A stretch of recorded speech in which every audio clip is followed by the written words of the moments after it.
Saan napunta ang pera ni Juan? Kaibigan, pamilyar ka ba sa tatlong mukha ni Juan pagdating sa paggamit ng pera?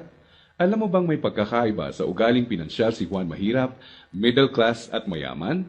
Sobrang simple lang ng mga pagkakaibang ito. Magtataka ka kung hindi lahat ng tao pamilyar dito. Mga simpleng diskarteng dahilan kung bakit ang mahirap lalong humihirap, ang middle class stressed out at walang oras, at ang mayaman lalong yumayaman. Kung matagal mo nang tanong ang mga ito, mag-e-enjoy ka sa mga facts na hinanda ko para sa iyo. Sabay nating hihipan ng mga kumakalat na outdated na information tungkol sa pag-manage ng pera ngayon. At as a bonus, titignan din natin kung may pag-asa pa ba sa panahon ngayon ang simpleng Juan na umasenso at yumaman. Halika't isa-isa natin silang tignan. Magsimula tayo sa regular na araw ni Juan Mahirap. Gigising siya sa umaga at magmamadaling pumasok sa trabaho, kung swerteng may trabaho nga siya. Madalas, contractual. Minimum wage. Minsan, less than minimum pa. Masipag at matyaga naman siya. Pagtitiisa ng traffic at ang sumpong ng boss na masungit. At pagkatapos magbanat ng buto buong araw, uuwi ng pagod. Magpapahinga para ulitin lahat ito kinabukasan. Gagawin niya ito ng araw-araw para sa kapos-saktong sweldo.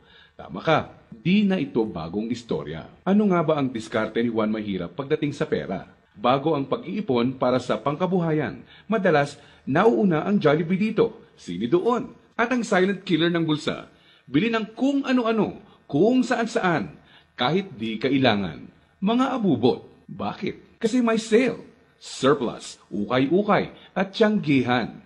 Minsan lang at mura lang naman. Ang kadalasang mga dahilan, bibili kahit di naman kailangan. Ang resulta, wala pang A15 o A30, ubos na ang pera.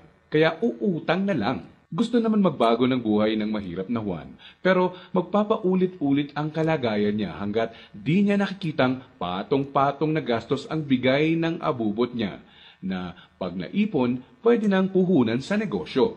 Pero hindi masamang tao ang mahirap na Juan. Gaya ng sinabi ko, mukha lang ng diskarte sa pera to. Marami sa atin ang dumaan din sa mentality ng mahirap na Juan, di niya ito kasalanan. Maaaring misinformed lang. Paano nga naman bukod sa di lahat nakapagtatapos ng pag-aaral, di naman tinuturo ang pinansyal na kaalaman sa eskwelahan. Madalas, ang ugali sa paghawak ng pera ay ang ugaling namamana lang.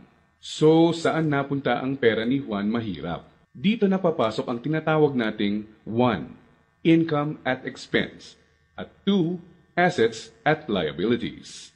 Huwag kang mag-alala, hindi economics class ng pinasok mo. Simple lang to. So ano nga ba ang praktikal na kahulugan ng income at expense at assets at liabilities? Unahin natin ang income. Ito ang perang pumapasok sa iyo. In short, income equals kita. Kapag lumabas naman ang pera, tinatawag natin tong expense. Sa madaling salita, expense equals gastos. Ngayon, ano naman ang assets at liabilities? Asset ang isang bagay kung binibigyan ka nito ng income o kita. At liability naman kung expense o gastos ang binibigay nito. Balik sa tanong, saan napunta ang pera ni Juan Mahirap? Ang maikling sagot, madalas mas maraming expense o gastos kesa income o kita ang mahirap na Juan. Maaring sa sahod o maliit na extra lang siya umaasa para sa income, samantalang kaliwat kanan naman ang pinanggagalingan ng expense. Naloko na. May pag-asa pa ba ang mahirap na Juan?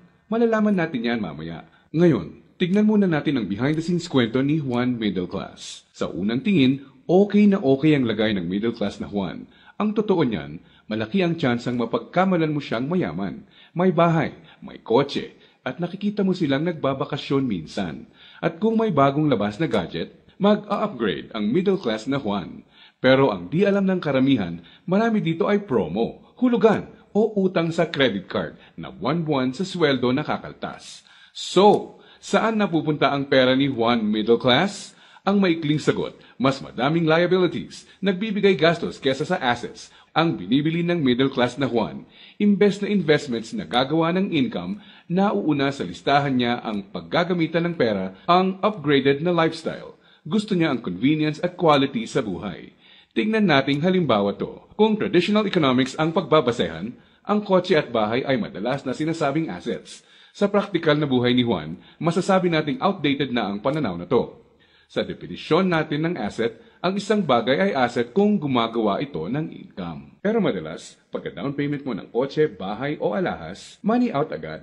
Sa mga susunod na buwan, may babayaran ka ulit at huwag mong kakalimutan andyan pa ang insurance at tax. Money out nga naman, liabilities.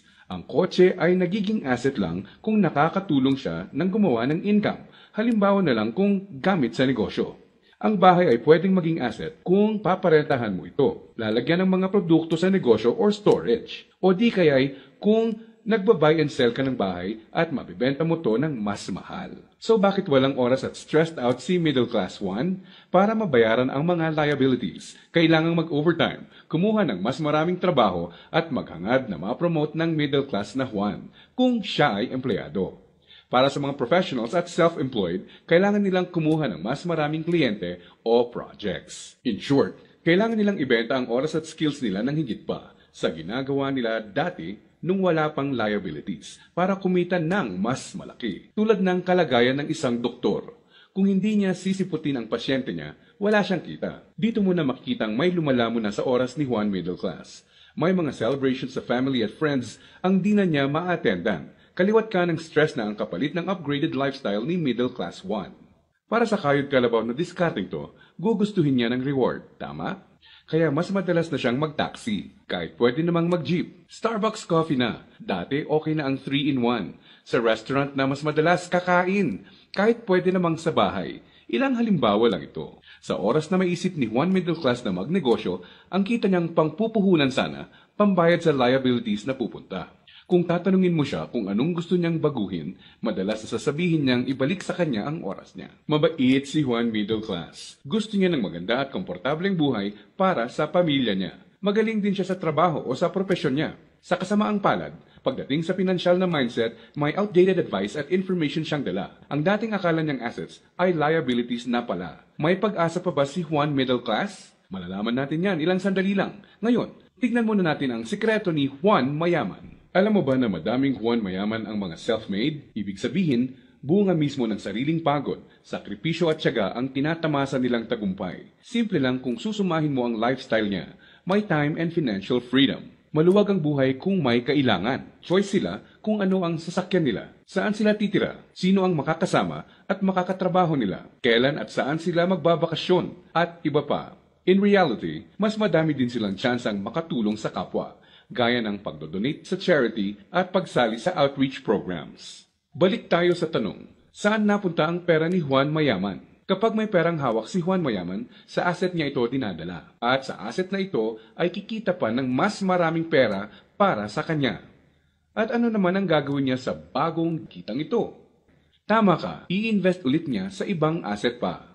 Ano ba ang mga examples ng asset na ito? Andiyan ang investments, apartment, or kotseng pinaparenta.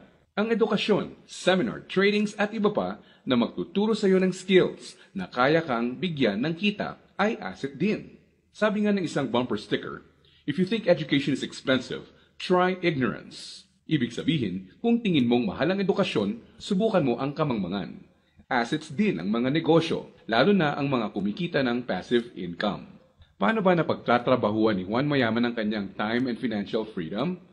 Ang sikreto? Passive income at leverage. Sa practical na ibig sabihin, ang passive income ay income na pumapasok kahit tapos na ang malaking parte ng trabaho mo dito. Konting oras na lang ang kailangan ni Juan Mayaman para i-maintain ang asset niya. Kahit natutulog siya, pumapasok pa rin ang kita. Hiramin naman natin kay Robert Kiyosaki ang ibig sabihin ng leverage. True leverage is the ability to do more and more with less and less. Ibig sabihin, ang tunay na leverage ay ang kakayanan na gumawa ng mas maraming gamit ang mas kaunti. Para mas madali nating maintindihan, gamitin nating halimbawa kung paano nagsimula ang isa sa mga pinakamalaking drugstore sa bansa. Marami ang nasira noong World War II. Pagkatapos nito, kinailangang mag-rebuild ng mga tao. Dito na papasok si Mariano K. Napansin niya ang mga demand sa isang uri ng antibiotic na tinatawag na sulfa drugs. Paano niya nalaman? Ginamit niya bilang leverage ang natutunan niya bilang empleyado sa isang drugstore bago pumutok ang World War II. Nung mga panahon noon na nagsisimula ulit ang lahat at kahit naman ngayon, ang taong may enough information kesa sa iba ay nakakalamang. Gamit ang 100 piso, bumili siya ng sulfathiazole tablets at kumita sa paglalako nito. Ginamit niya mga unang kita niya para bumili ulit ng mga tableta na ilalako. Hindi niya ginasto sa liabilities at abubot ang mga sumunod na kita. Nag-ipon siya at gumawa ng kariton. Ginamit niya ito para makabenta ng mas marami pa. Naging asset at nagbigay ng leverage sa kanya ang kariton. Taong 1945, nakaipon siya ng sapat na pera para ipatayo ang una niyang drugstore. Pinangalanan niya itong Mercury Drug. Ngayon, kahit natutulog si Mariano, may humigit kumulang 900 na branches na at 11,000 na empleyado ang mga nagtatrabaho para sa kanya. Leverage. Dahil dito, pumapasok pa rin ang passive income sa kanya. Pwede mong gawin ang ginawa niya. Gamitin mo ang pera mo sa pagsisimula ng pagkakakitaan. Andyan lang sa tabi-tabi ang mga negosyong kayang magbigay ng passive income at leverage sa iyo. Gaya na lang ng experience ko. Di ko inakalang isang maliit na flyer lang na inabot sa akin sa mall ang magiging tulay para sa isang negosyong nagbibigay passive income at leverage sa akin. Naging ugali ko na i-prioritize sa mga pagkuha ng assets bago liabilities. Ano ang konklusyon natin ngayon na magpapayaman sa iyo? Intindihin mo to, hindi lang ang pagkakaroon ng pera ang nagpapayaman sa tao. Para hindi ka matulad sa 70% ng lotto winners na lalong nagiging mahirap dahil sa maling diskarte sa pera. Dapat, alam mo kung paano at saan gagamitin ang pera pag nagkaroon ka nito. Dahil sa internet, mas madali nang maghanap ng negosyong simulan sa maliit na capital at pwedeng palaguin para bigyan ka ng passive income at leverage. Ang importante, kailangan mo silang hanapin. Kailangan mong maging open para tumingin-tingin at kumuha ng idea at pag nakakita ka, pag-aralan at i-research mo to. Nandyan lang sila. Kailangan mo lang bigyan ng chance ang sarili mo na maging in the know. Ibig sabihin, kapag andyan na ang pagkakataon sa harap mo, alam mong di mo dapat palagpasin to.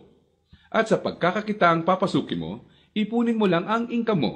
Gamitin mo to para palaguin pa ang assets mo hanggang ang kita ng assets at negosyo mo kahit di mo na directly pinatatakbo, ay nagbabayad ng bakasyon, gadgets, kotse, at bahay ng pamilya mo. Gaya ng mga self-made na Juan Mayaman, kaya mo itong simulan. So, si Juan Mahirap, unang binibili ay ang mga abubot. Si Juan Middle Class, unang binibili ay liabilities. At si Juan Mayaman naman, unang binibili ay assets.